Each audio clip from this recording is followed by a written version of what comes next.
অবশ্যই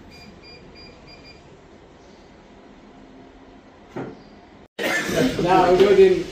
এখন টিভির উপস্থাপিকা হয়ে গেছে হাসনাত আর রিয়ালে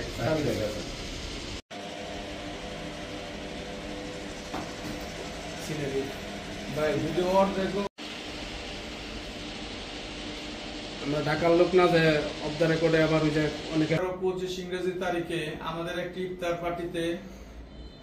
ইফতার পার্টি নিয়ে দলীয় ভুল বুঝাবুঝির ফলশ্রুতিতে ভুল তথ্যের ভিত্তিতে নারায়ণগঞ্জ জেলা স্বেচ্ছাসেবক দলের আহ্বায়ক মাহবুবুর রহমানকে জড়িয়ে একই সাথে উপজেলা স্বেচ্ছাসেবক দলের আলী আহমেদের বিরুদ্ধে যে অভিযোগ ও মন্তব্য প্রদান করেছি তা নিছক ভুল বুঝাবুঝি বহিঃপ্রকাশ। প্রকৃতপক্ষে উক্ত ঘটনার সাথে মাহবুব ভাই আলী আহমেদ সম্পৃক্ততা